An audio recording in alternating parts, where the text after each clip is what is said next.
About a year or so ago, I was sitting on my couch watching a TV show, How It's Made, or something like that, when my house phone received a call.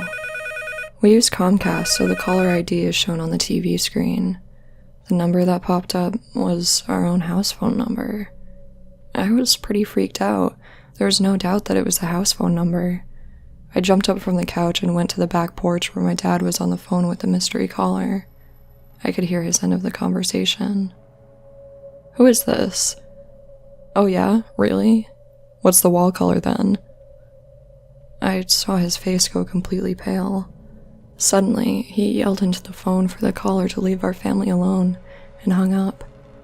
He told me that the caller was some creepy guy with what sounded like an Arabic accent. He said he was watching me, and that they were in our bathroom. My dad had asked what the wall looked like so that they could prove their statement, and they responded that it was yellow tile, which is correct. My dad then told me that they had threatened to come kill me and my little sisters. He searched the bathroom for cameras, but didn't find any. I usually bring my laptop into the bathroom with me to watch YouTube, and we later figured out that they must have hacked into my built-in webcam, and that's how they had been watching me. Naturally, I put tape over the webcam, hoping to fix the problem. No one ended up coming to our house, but we're still not sure exactly how they called our phone from our own number.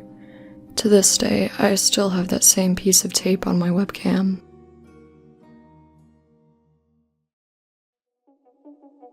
About 8 years ago, I was a 15-year-old high school student. I don't remember a lot about this period in my life because I've done my best to block it from my memory. Growing up, I was very distant from my family and mostly kept to myself. This distance caused me to seek attention and make friends online. My parents were divorced and my dad was married to this racist lady that lived 2 hours away in the middle of nowhere. I rarely visited because I didn't like spending time with either of them, and there was nothing to do out there. So on the rare occasion when I was visiting, I'd occupy myself with online chat rooms. During one particular visit, I met this 19-year-old guy named DJ. We hit it off right away, and after a few days of chatting nonstop, we exchanged phone numbers to text so I didn't have to rely on the awful internet connection. He was the perfect messaging buddy. He was interesting and funny, and kept my mind off of where I was in life. After a few weeks, we were on the phone every night. We would talk up for 12 hours on the days where I didn't have school, from 11 p.m. until 11 a.m. the next morning since we were both night owls. I remember mentioning to him once that his voice was pretty deep for a 19-year-old, and he said that he got that a lot. We would send each other pictures sometimes, and I thought he was really cute, so eventually we started dating. I got really attached to him. DJ lived in Chicago and had kind of strict parents, so we would hang out at his Uncle Frank's house a lot. Frank was a cool dude, funny, just like DJ, and witty, kind of like an uncle I've always wished I had. After a while, I started texting with Frank too. He was worried about DJ and wanted to ask me about him. Apparently, DJ had started hanging out with the wrong crowd, and smoking weed, drinking, and sneaking out. His uncle wanted me to help him steer him back on the right track. DJ and I also started chatting on Skype around this time. His computer didn't have a webcam, but mine did. He would be on speaker, and sometimes we would have one-way cam sex. He was pretty descriptive though, and it honestly bothered me since I couldn't see him too. I kept hearing camera noises and started to get suspicious that he was taking screenshots. I told him that if he would, I wouldn't do this for him anymore. He promised me he wasn't, and claimed that the sounds were just his phone going off. Of course, I believed him.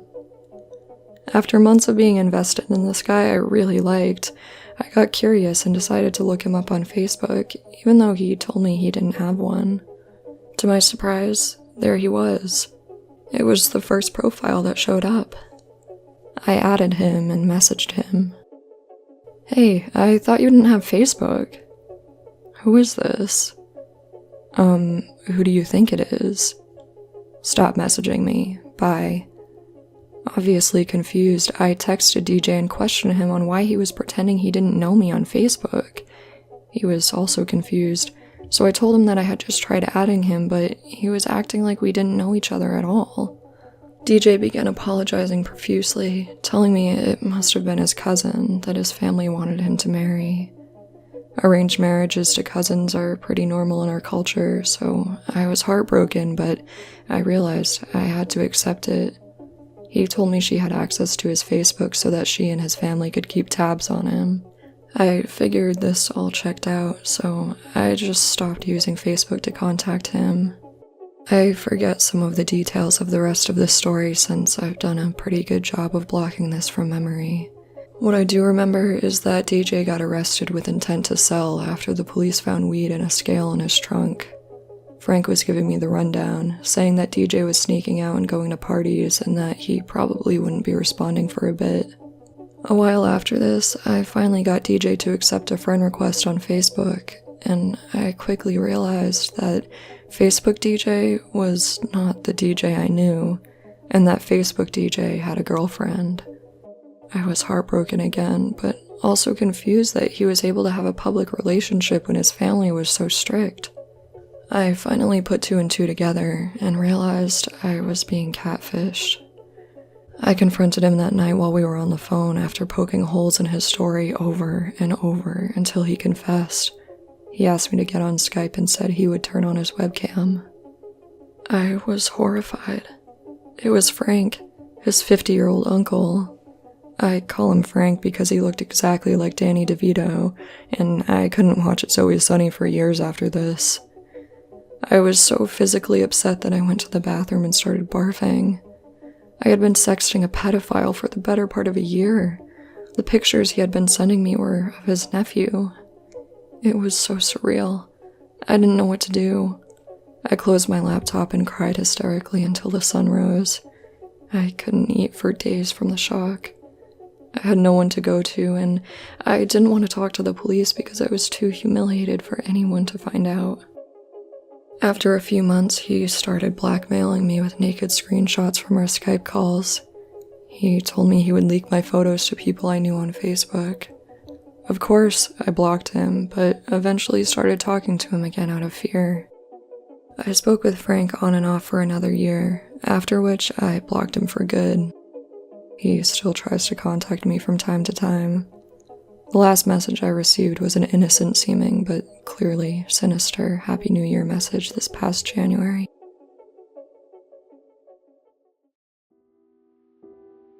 I was at one of the lowest points in my life a few years ago.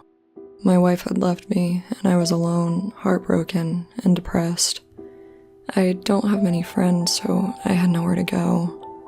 I would walk around stores for hours so I wouldn't have to be home alone thinking about how shitty my life was. I even considered suicide on more than one occasion, but somehow talked my way out of it. During this time, I happened across an adult webcam site that I would hang out on for the obvious reasons, but also so I could actually have people to talk to. Eventually, I started broadcasting myself as well. It was like Twitch, but with nudity. People can view your cam stream, tip you, and subscribe to be notified when you're online. I didn't have many people in my chat room at first, but eventually started getting a few anonymous viewers. It was admittedly kind of exciting that someone was watching me. Before long, I was up to 12 viewers, and even some subscribers. I started getting some tips and making a little money from doing something that, let's face it, I was gonna do every evening anyway. It was mostly other guys watching, and even though I'm straight, it didn't bother me. It gave me people to talk to at least. I would occasionally get women, or at least guys saying they were a woman, from time to time. Eventually, a girl named Britt started stopping by regularly. She was different than most of the people I had met on the site. She actually seemed interested in talking to me, and of course, I enjoyed the attention. Whenever she'd stop by, the whole room would become a lot more fun. We started private messaging, and I even made her a moderator for my channel. She asked me if I had Kik, which at the time I had never heard of, but she explained that it was a texting app where you didn't have to give out your number to use. So we started using that to chat offline. We would talk for hours. I found out she lived halfway across the country, which I actually preferred. I knew there wouldn't be any pressure to meet in person right away. We sent each other pictures and she was really attractive.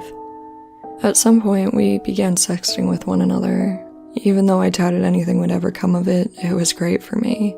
It gave me someone to talk to, and it really helped me rebuild my shattered self-esteem. This went on for a few months, but eventually we started talking less and less. I figured that would happen. It didn't bother me too much when she stopped responding altogether. I had never had any delusions that this was going to be a long-term relationship. I figured she had just found someone real near her and decided that someone she could actually be with was better than a long-distance fling with someone she had never met in person. It was fine. By that point, I had met a few girls myself, so I wasn't too upset. I did miss chatting with her sometimes because I had really enjoyed talking to her, and she had been there for me during a pretty dark time in my life. I went on with my life, though, and started dating one of the girls I had met. We ended up going on a trip to the beach together, and a couple days after I got back, I got a message from Britt asking if I was in Florida. What the fuck?